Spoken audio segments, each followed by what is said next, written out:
तो विद्यमान राग की निवृत्ति हो जाए, नवीन राग और तथा क्रोध उत्पन्न हो, उसी को कहते हैं राग रहित होना।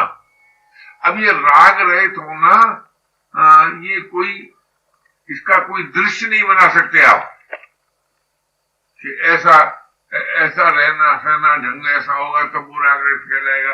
राग रहित का अर्थ यह है कि जो राग रहित हो जाता है वो स्वभाव से ही योगवित हो जाता है। राग रहित होते ही योग की प्राप्ति होती है, और जो योगवित हो जाता है वो आत्मवित हो जाता है, और जो आत्मवित हो जाता है सो ब्रह्मवित हो जाता है। तो चाहे आप केवल भौतिकवाद की दृष्टि से योगवित हो जाइए, चाहे अध्यात्मवाद की दृष्टि से आत्मवित हो जाइए, चाहे आस्थावाद की दृष्टि से ब्रह्मवित हो जाइए, ये राग रहित होने से होता है। किसी अन्य प्रकार से ये होता नहीं। और राग नाश ही तब होता है कि जब हम पर जो दूसरों के अधिकार है उनको देते हैं, अपना अधिकार छोड़ते जाए। इसी को धर्म विज्ञान कहते हैं। धर्म का अर्थ इतना ही है, दूसरों का अधिकार देना, अपना अधिकार छोड़ना। ये धर्म तत्व है, ये मजहब नहीं। मजहब अर्थ ये धर्म और चीज है। मजहब तो धर्म का बाह्य रूप है, एक देशीय, और ये मौलिक तत्व है धर्म। तो हम धर्म विज्ञान के अनुसार राग रहित हो सकते हैं, और अध्यात्म विज्ञान के अनुसार जीवन मुक्त हो सकते हैं, और आस्तिक विज्ञान के अनुसार भगवत भक्त हो सकते हैं। तो भक्त होने में भी आप स्वाधीन है, मुक्त होने में भी आप स्वाधीन है, और धर्मात्मा होने में भी आप स्वाधीन है। मुक्त को जगत की अपेक्षा नहीं रहती, धर्मात्मा की जगत अपेक्षा करता है। अंतर समझ है? जो धर्मात्मा है उसकी संसार आवश्यकता अनुभव करता है, और मुक्त पुरुष को संसार की आवश्यकता नहीं रहती। अब जिसको संसार की आवश्यकता नहीं रहती वही भक्त हो जाता है। क्योंकि संसार माने उत्पन्न हुई चीज, और जिसको उत्पन्न हुई चीज की आवश्यकता नहीं रहती उसे अनुत्पन्न हुआ जीवन मिल जाता है। उसी का नाम मुक्त होना है, उसी का नाम भक्त होना। ब्रह्मविद और भक्त एक ही अर्थ है। ब्रह्मविद होना और भक्त होना एक ही बात है, एक ही बात। वो तो ऐसा है भैया, ये स्थूल जगत, सूक्ष्म जगत, कारण जगत, स्थूल शरीर, सूक्ष्म शरीर, कारण शरीर। इस शरीर में, शरीर क्या है? सृष्टि के का एक छोटा नमूना। जैसे शरीर के 3 रूप है, स्थूल सूक्ष्म कारण, ऐसे जगत के भी 3 रूप है, स्थूल सूक्ष्म कारण। तो स्थूल शरीर और सूक्ष्म शरीर और कारण शरीर, तो बुराई रहित होने से तो स्थूल शरीर शुद्ध हो जाता है, और अचाव होने से कारण शरीर, सूक्ष्म शरीर शुद्ध हो जाता है, और अप्रयत्न होने से कारण शरीर शुद्ध हो जाता है। चाहे यो कह दो कि बुराई रहित होकर भलाई का फल छोड़ने से स्थूल शरीर और स्थूल जगत की आवश्यकता नहीं रहती, और अचाव होने से सूक्ष्म शरीर और सूक्ष्म जगत की आवश्यकता नहीं रहती, और अप्रयत्न होने से कारण शरीर और कारण जगत की आवश्यकता नहीं रहती। चाहे यूं कह दो कि स्थूल सूक्ष्म में, सूक्ष्म कारण में विलीन हो जाता है, और फिर देहातीत जीवन की प्राप्ति हो जाती है, ऐसा भी कह सकते हैं। अब जिसको जो रुचि करो, जैसे कि इसकी मान्यताएं हों, इस चीज को दूसरी तरह से भी कह सकते हैं इंद्रियों की शक्ति को मन में लय कर दो, मन की शक्ति को बुद्धि में लय कर दो, तो जब इंद्रियां अविषय होंगी, मन निर्विकल्प होगा, बुद्धि सम होगी, ये समाधि कह दो, योग कह दो। और यहां अगर योग ही जीवन है, बोध और प्रेम की प्राप्ति न हो, तो ये शुद्ध भौतिकवाद है। भौतिकवाद का अर्थ ये नहीं है जैसा आज के लोग लगाते हैं, खाओ पियो मौज करो। भौतिकवाद का अर्थ है ठीक योग विज्ञान की प्राप्ति हो जाए, उसमें बहुत बड़ी बड़ी अलौकिक शक्तियां भी आती हैं, और बोध जो है ये अध्यात्म विज्ञान है, और प्रेम जो है ये आस्तिक विज्ञान है। लेकिन इन तीनों में इतनी एकत्व है कि अगर योग की पूर्णता हो जाए, पूर्ण योग की प्राप्ति हो जाए, तो बोध जरूर हो जाएगा, और बोध प्राप्त हो जाए तो प्रेम जरूर हो जाएगा। जैसे भोग की रुचि रहते हुए या मोह और आसक्ति नाश होती है क्या? कह रहा है क्या? नहीं होती। क्योंकि भोग है इसलिए मोह और आसक्ति है, योग है इसलिए बोध और प्रेम है। तो जब योग बोध प्रेम की प्राप्ति होती है तो अभाव का अभाव हो जाता है, फिर अभाव शेष नहीं रहता। और वो प्राप्ति तभी होती है जब हम ठीक धर्मात्मा होते हैं, अचाह होते हैं, अथवा समागत होते हैं। तीन तरह से योग की प्राप्ति हो जाती है। धर्मात्मा होने से भी ये कर्म योग कहलाता है, अचाह होना ये ज्ञान योग कहलाता है, समागत होना ये भक्ति योग कहलाता है। तो चाहे कर्म के द्वारा योग प्राप्त करो, चाहे ज्ञान के द्वारा योग प्राप्त करो, और चाहे आस्था के द्वारा योग प्राप्त करो, योग एक अनिवार्य तत्व है जो कि मनुष्य मात्र को मिल सकता है। योग तीनों में से कोई न कोई प्रकार से आप योग प्राप्त कर सकते हैं। अब जो सुखमय परिस्थिति में है वो धर्मात्मा होकर के योग प्राप्त करने में सुलभता रहती है उनको, और जिनको दुखमय परिस्थिति है वो अचाह होकर के उन्हें योग सुलभ रहता है, और जिनमें आस्था यानी श्रद्धा विश्वास वाला जीवन है उनको शरणागति योग की प्राप्ति होती है।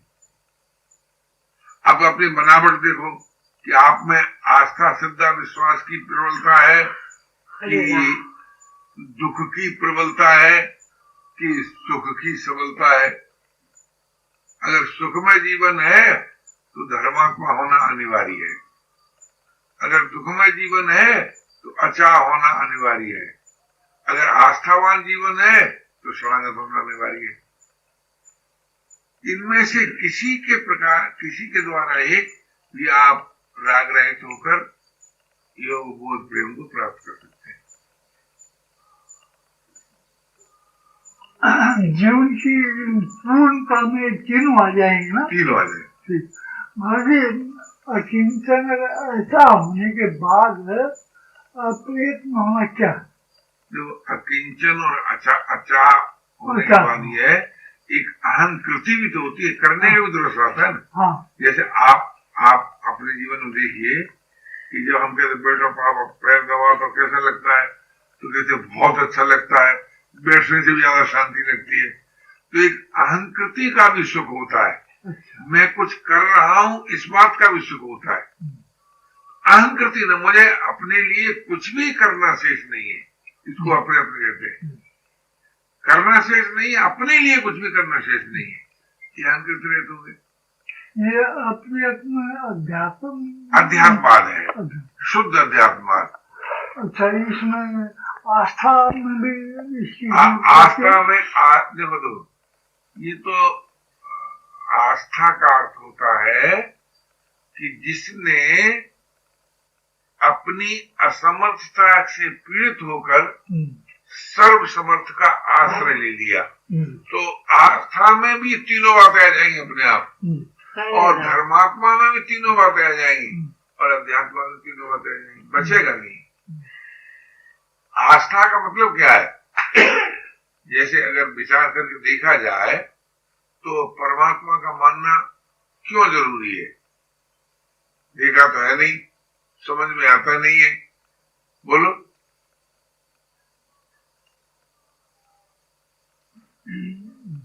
परमात्मा का मानना क्यों जरूरी है? अरे गहरे नत्थु कह रहे सभी परमात्मा मान लेंगे, ऐसा नहीं होता भाई। परमात्मा का मानने का प्रश्न उन लोगों को होता है जिन्हें मुक्ति भी खारी लगे, शांति और मुक्ति भी जिनको खारी लगे, वो परमात्मा के मानने के हकदार हैं ईमानदारी से। तो अथवा जो असमर्थता से पीड़ित है और बिना लक्ष्य के प्राप्ति रह नहीं सकते, वो कहते हैं भैया देखो, अब दुखारी प्रभु को पुकारो, अब भयहारी प्रभु को पुकारो। और नहीं तो मनुष्य को प्रभु ने इतना सुंदर बनाया है कि देखिए, एक बात सोचने की बड़ी गंभीर, अगर परमात्मा को अपना मनाना अभिष्ट हो तो दुनिया में किसकी बदल है कि न माने? बोलो।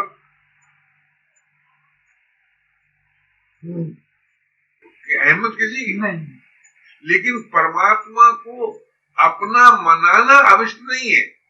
उसको तो एक बात अभिष्ट है, वो कहता है देखो मेरा मानव, अगर आप ये मानते हैं कि आपका कोई रचयिता है, सृष्टि को कुछ लोग ईश्वर कृत मानते हैं, कुछ लोग स्वभाव से ही मानते हैं, बनाई कोई यानी खेल को मानते हैं, खिलौना को मानते हैं, और उसके बनाने वाले कुमार को नहीं मानते।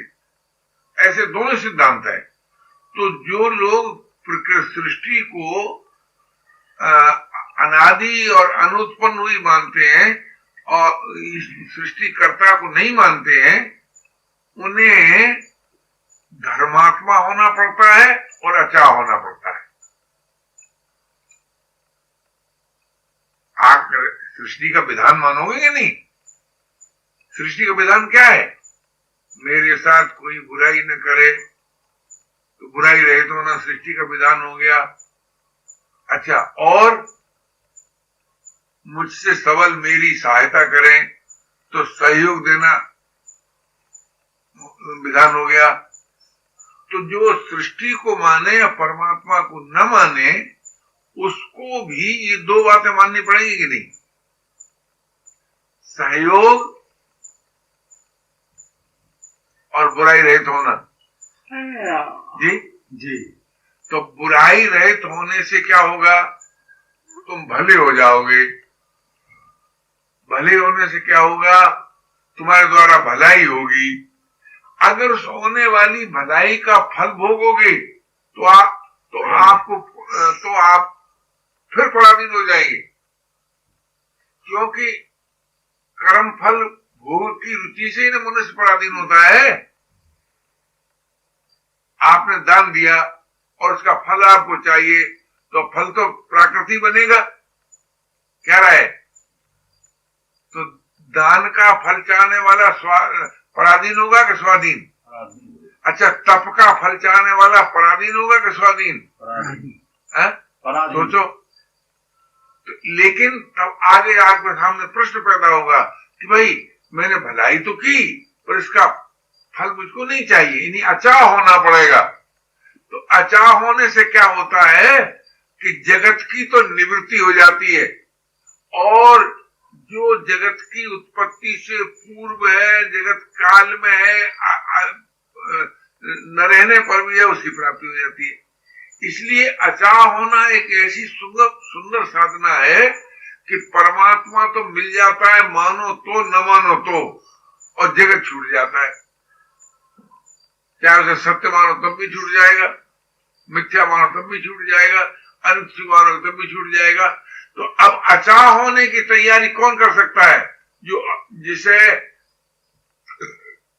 कुछ नहीं चाहिए का मतलब क्या होता है?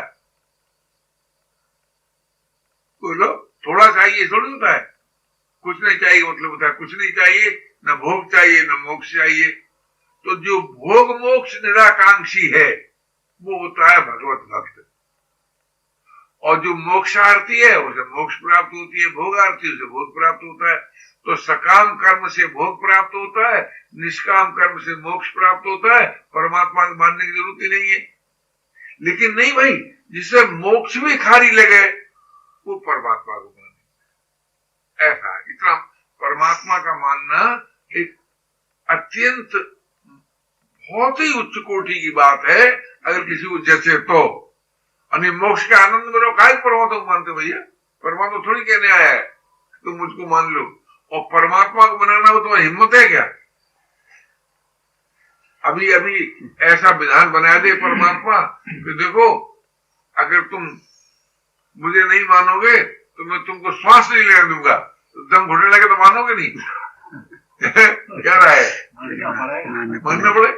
तो परमात्मा कितने उदार हैं, परमात्मा कितने महान हैं, और परमात्मा के मानने वाले कितने उच्च कोटि के विरक्त और अनुरक्त हैं। कमाल है इसमें। यानी आप विचार करके देखिए, मोक्ष, जिसको मोक्ष के आनंद में जो संतुष्ट है वो विरक्त है, वो तो अपने में संतुष्ट है, भोग दुख से विरक्त है, पराधीनता से विरक्त है, अशांति से विरक्त है, अभाव से विरक्त है। क्या रहा है अब? लेकिन परमात्मा का मानने वाला मोक्ष से भी विरक्त है। तो वैसे तो आजकल सब लोग कह भी देते हैं हम परमात्मा को मानते हैं, और सब लोग कहते भी हैं परमात्मा मानते हैं, पर परमात्मा के मानने वाले तो परमात्मा के मानने वाला परमात्मा को प्यारा लगता है। परमात्मा जिसको प्यार करे वो परमात्मा का मानने वाला हुआ, और मोक्ष में आनंद ले वो अपना मानने वाला हुआ, और शांति का और सद्भाव में रहे वो जगत का मानने वाला हुआ। तो जगत को मान करके हमको शांति और सद्भाव चाहिए, अपने को मान करके मोक्ष चाहिए, परमात्मा को मान कर चल के अगाध प्रेम चाहिए। तो महाराज जी, इस हिसाब से जब मोक्ष खाली लगे ना, ये परमात्मा को मानने, तो परमात्मा का मानना पहले जरूरी कैसा हो? ऐसा नहीं पंडित, खाली नहीं। मैं आपसे कहता हूं कि परमात्मा ने, वो तो देखिए ऐसी बात है पंडित जी, मोक्ष का अर्थ क्या है? दुखों की अत्यंत निवृत्ति। तो अगर हम स्वतंत्र रूप से आचार्यों के मत पर विचार करें तो दुखों की अत्यंत निवृत्ति बुद्ध ने भी मानी है, जैन में नहीं मानी है, परमात्मा नहीं माना है। ये मैं निवेदन कर रहा हूं। मेरा प्रश्न ये नहीं है, मेरा प्रश्न ये है कि मानना जब ही होगा जब मोक्ष प्राप्त कर लेंगे, पहले मान लेंगे कि नहीं? पहले मान सकते हैं, आस्था के आधार पर। आपके पास आस्था के आधार पर तो मानना ही जाएगा। आस्था नहीं, मोक्ष के बाद मोक्ष खाली लगे तो परमात्मा मिल जाएगा।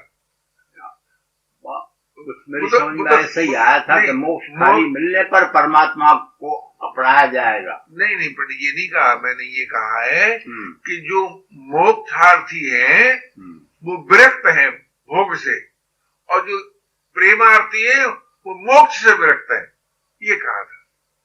महान विरक्त है, तो आसान चीज नहीं है। तो जरा मानने पर वो हुआ था कि ये तो कोई जरूरी नहीं कि पहले न मानने और मोक्ष प्राप्त हो, जब वो अच्छी नहीं लगे, जब परमात्मा को। ऐसा नहीं, मोक्ष उसे नहीं कहते जो अच्छी नहीं लगे। मैं मोक्ष का अपमान करने को राजी नहीं हूं। मोक्ष उसे नहीं कहते जो अच्छी नहीं लगे। अखंड रस है मोक्ष में, शांत रस है मोक्ष में, दुख का अभाव है मोक्ष में।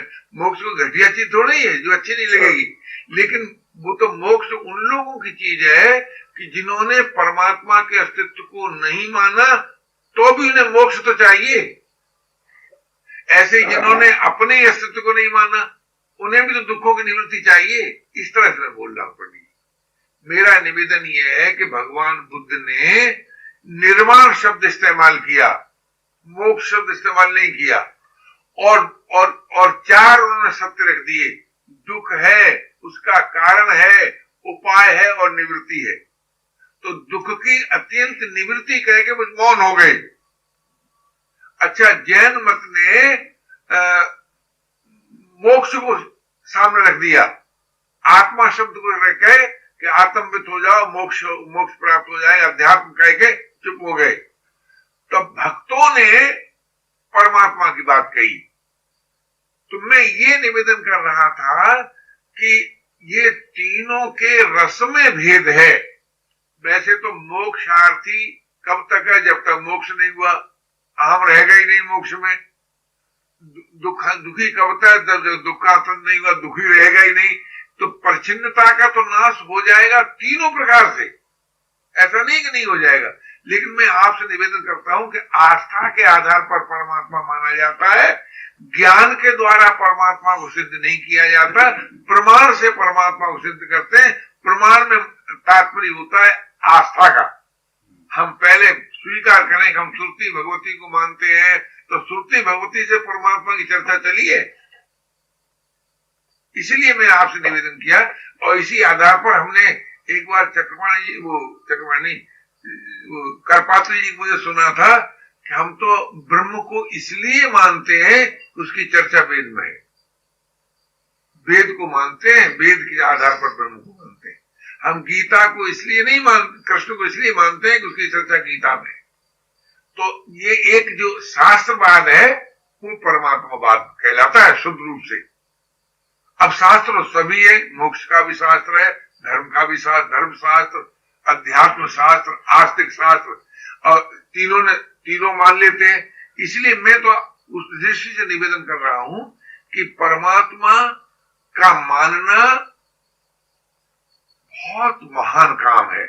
अच्छा, एक बात। दूसरी बात है कि अत्यंत, जैसे मान लीजिए जो अपनी असमर्थता से पीड़ित है, हाँ, ये वो भी परमात्मा को मान सकता है। पहले ये चलेगा नहीं, दोनों वो पहले से ही चलाएगा। पंडित जी, मैं आपसे निवेदन करना चाहता हूँ। हाँ। मेरी आदत जरा विचार में विश्वास में मिलाता नहीं हूँ कभी।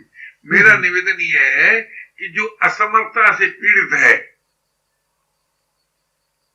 जैसे श्री विभीषण जी ने प्रश्न किया हनुमान जी से, कथा की बात है, क्योंकि तो विश्वास में चलता है ना सब। तो प्रश्न ये किया, कहो तामस्तन कछ साधन नाही, प्रीत न पद सरोज मन माही। तामसी शरीर होने से तो मैं धर्मात्मा नहीं हो सका, और चतुष्ट साधन संपन्न होने से मैं ज्ञान योग का अधिकारी नहीं हो सका, और प्रीत के अभाव से मैं भक्ति योग का अधिकारी नहीं हो सका। अधिकारी नहीं हो सका तो ठीक है, परंतु क्या ऐसे मुझ अनधिकारी पर भी भानुकुलनाथ कृपा करेंगे? और हनुमान जी ने न तो मंत्र दीक्षा दी, न तंत्र दीक्षा दी, और न कोई प्रमाण उनके सामने रखा। अपना प्रमाण रख दिया कि मुझ जैसे अपावन पर भी प्रभु ने कृपा की है। यानी प्रभु कृपा करते हैं, ये बात हनुमान जी ने बताई, और ये सुनकर के उसने स्वीकार कर ली। गुरु हो तो हनुमान जैसा, और शिष्य हो तो विभीषण जैसा। और जब स्वीकार कर लिया तो क्या हुआ? वही विभीषण है जो ये कहता था मैं अधिकारी हूं। वो रावण जैसे वेदों का जो पंडित था, रावण, चारों वेदों का पंडित था रावण पंडित जी, उसको लगा समझाने, 1 लाख दी उसने। शंभू की स्थापना ही बुलवा कर कराई थी। बहुत बड़ी ऊंची बात है। मैं आपसे निवेदन करना चाहता हूं। तो मैं ये निवेदन कर रहा था कि या तो ऐसा आदमी जो मोक्ष के आनंद में भी संतुष्ट नहीं होता, ये तो नहीं शब्द कहना चाहिए, उससे भी परे का कोई आनंद है तो मुझको चाहिए, ऐसा जो का। और चाहे वो जो निराश नहीं है, देखो मांग तो सबकी एक है पंडित जी, चाहे कोई मोक्षार्थी हो, चाहे कोई धर्मात्मा हो, चाहे कोई आशीर्वाद हो, रसरूप जीवन की मांग है। रसरूप जीवन में तीन चीजें होती हैं, जिसका कभी नाश न हो और रसरूप हो और चिन्मय हो। चेतना हो जिसमें रस हो और नाश न हो, उसी को जीवन कहते हैं। तो रसरूप जीवन की मांग के लिए धर्मात्मा को भी रसरूप जीवन मिलता है, मोक्षार्थी को भी रसरूप जीवन मिलता है और प्रेमार्थी को भी रसरूप जीवन मिलता है। रस में भेद करते हैं लोग, कहते हैं प्रेम का रस जो है अनंत है और मोक्ष का रस अखंड है और धर्मात्मा का रस शांत है। तो शांत रस, अखंड रस, अनंत रस, ये रस का भेद करते हैं। वास्तव में उसमें स्वरूप भेद नहीं है। शांत रस में भी परमात्मा की प्राप्ति है, अखंड रस में भी परमात्मा की प्राप्ति है, अनंत रस में भी परमात्मा की प्राप्ति है। पर साधकों के दृष्टिकोण से इनमें भेद किया जाता है रस का खाली, ऐसा मैं मानता हूं। नहीं तो जैसे मोक्ष मिलेगा उसे परमात्मा मिलेगा, जैसे परमात्मा मिलेगा उसे मोक्ष भी मिलेगा, जैसे शांति मिलेगी उसे मोक्ष भी मिलेगी, जिसकी दुखों की अत्यंत निवृत्ति होगी उसको मोक्ष भी मिलेगी, परमात्मा मिलेगा।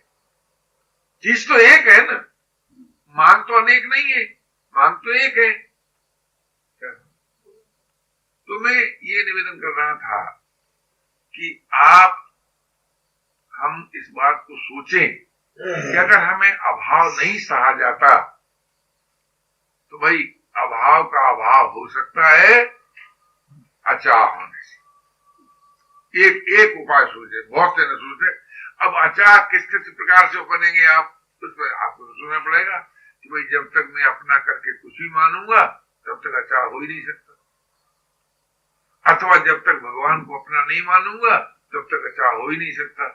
तो चाहे तो किसी तरह से आप हो जाए, अचाह हो जाए, अचाह होने से अभाव की निवृत्ति हो जाएगी। ये निर्विवाद सत्य है।